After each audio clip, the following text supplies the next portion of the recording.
Welcome to the deep dive. We're jumping straight into something incredibly rich today.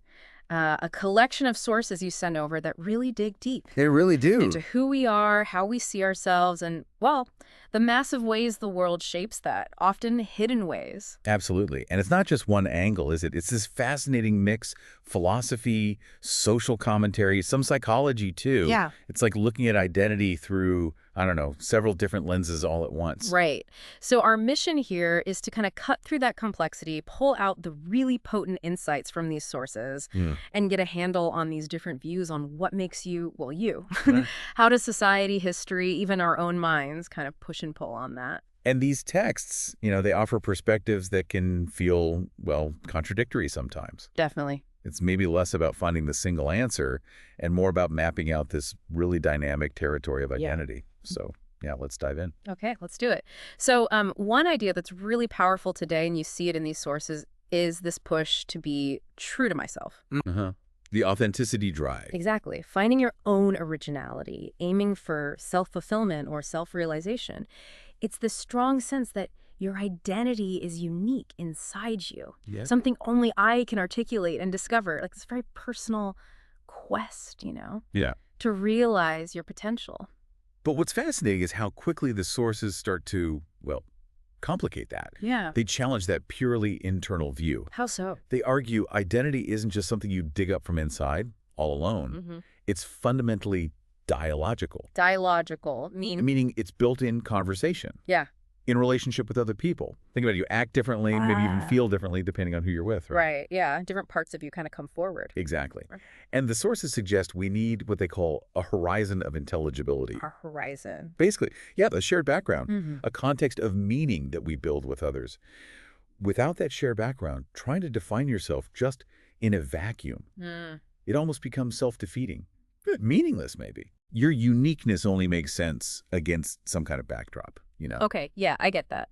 And this idea of originality and difference. It seems really key to what one source calls the contemporary culture of authenticity. Mhm. It points to how terms like difference, diversity, multiculturalism are central now. Especially, it mentions when talking about things like non-standard sexual orientations. Right. The point being, look, these different ways of being, they aren't lesser. They fit right into this idea of celebrating individual difference. Originality. Which is, a powerful move.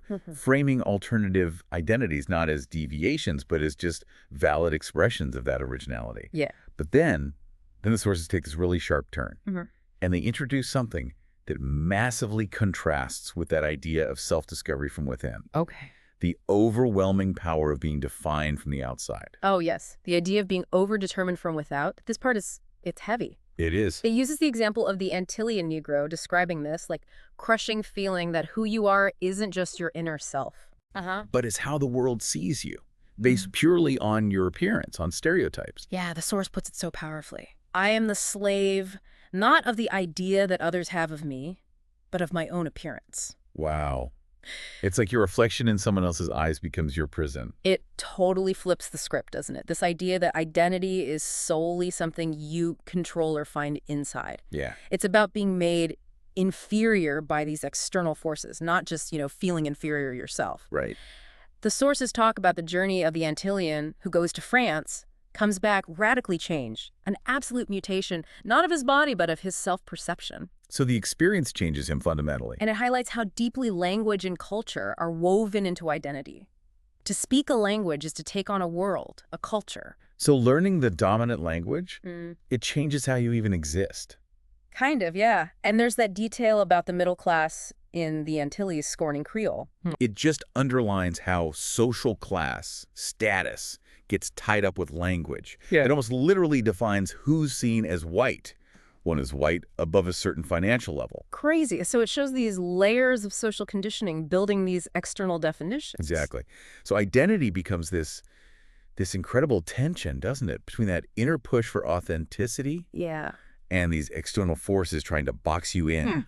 Stereotypes. And the sources say these stereotypes can feel like a fateful hieroglyphic, like you can't escape them. And that external pressure can be so intense, it might even create an unconscious wish.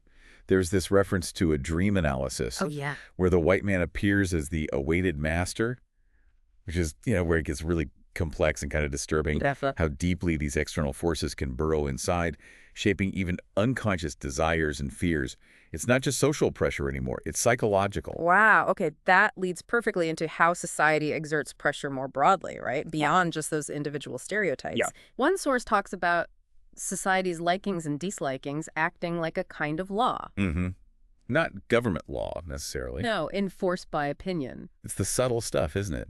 Not what you can't do, but what's frowned upon, what's seen as normal. And the real danger there, the source says, isn't being outlawed, but this deficiency of personal impulses and preferences. Ah, right. You stop asking, what do I prefer? Yeah, you start asking, what is suitable to my position? And that's how conformity sneaks in. Exactly. Your mind itself is bowed to the yoke. It's such a powerful image. It really is. And the source argues that something like eccentricity, just being a bit different, following your own inclinations, should actually be encouraged. As a counterforce. Yeah, a vital counterforce to this tyranny of opinion. Now, contrast that modern idea, valuing eccentricity, with a much older perspective you find in the sources, like from Confucius. Okay, what's that view? His view is basically, there is government when the prince is prince and the minister is minister, when the father is father and the son is son. Ah, so fixed roles, your identity is your social position, your function. Precisely. Good order comes from everyone sticking to their prescribed role in a clear hierarchy. It's a world away from discovering a unique inner self. Totally. Your identity is just inherently linked to your societal job. And then you've got Plato, right, adding another layer with the idea that what we call just is really just the interest of the stronger. Oof. Yeah.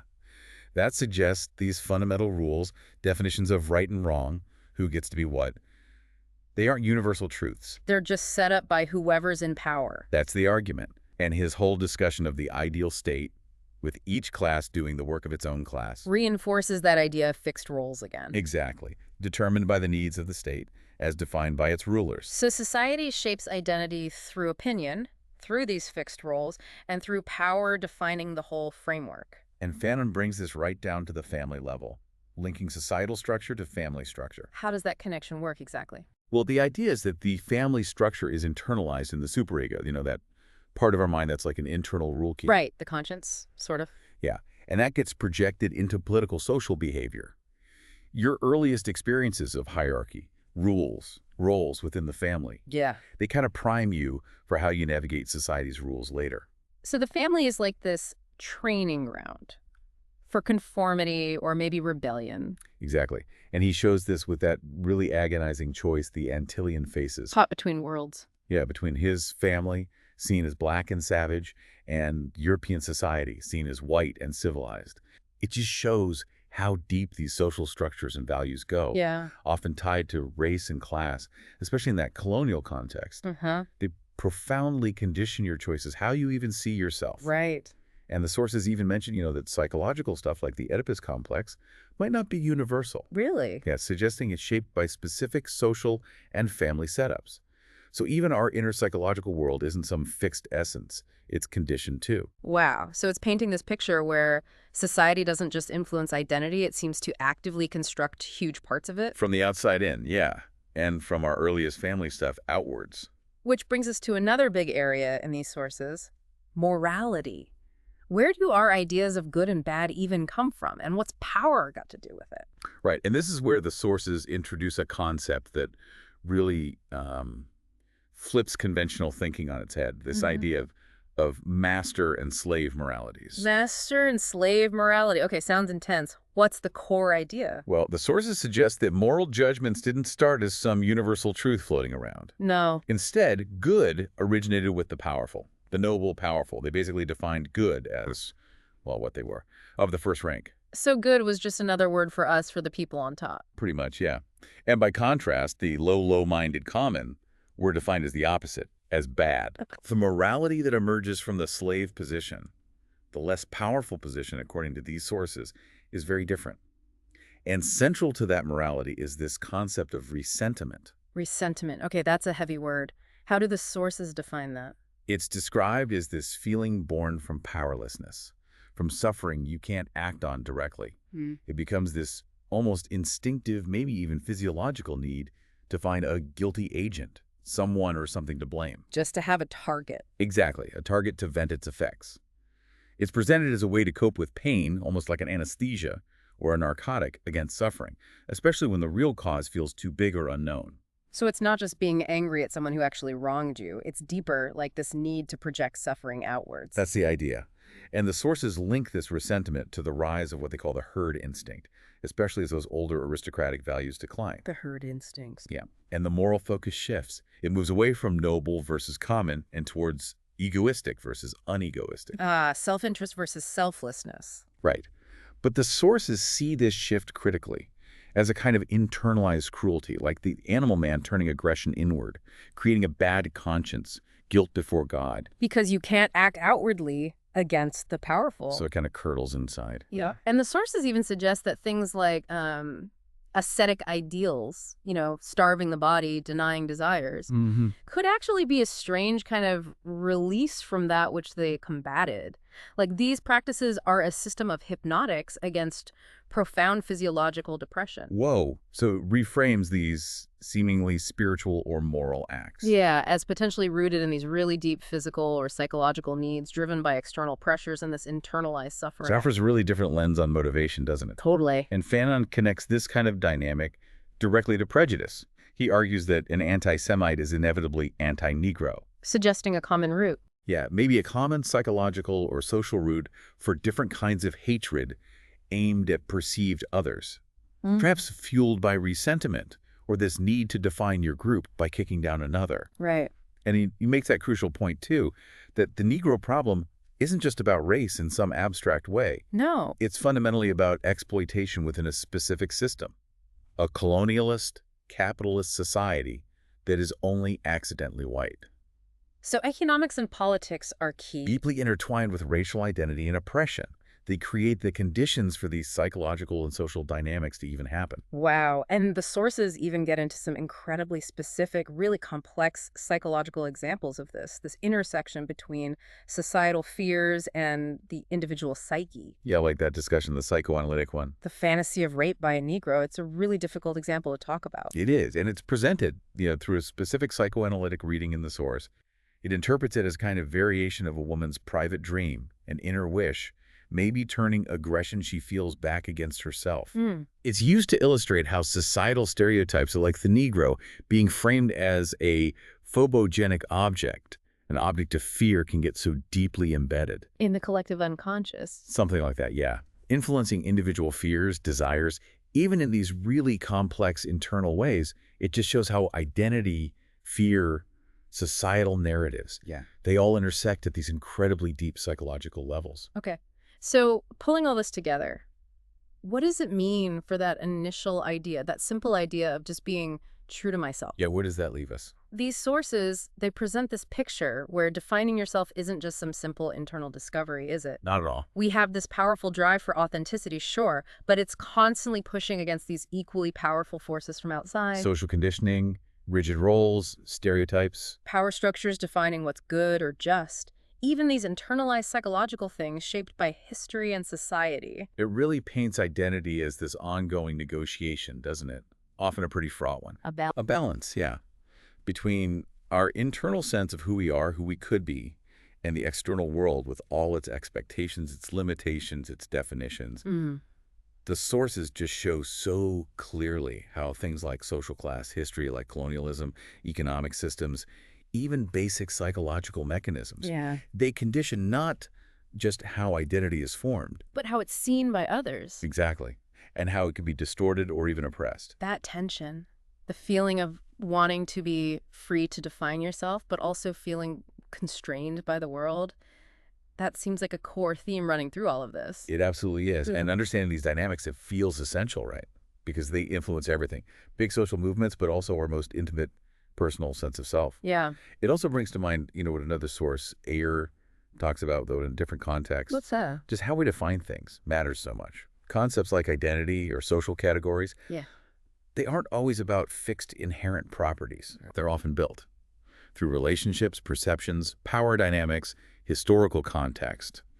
Whether we're talking about your individual identity, social roles, or even categories of difference. So even the words we use to talk about identity are part of constructing it.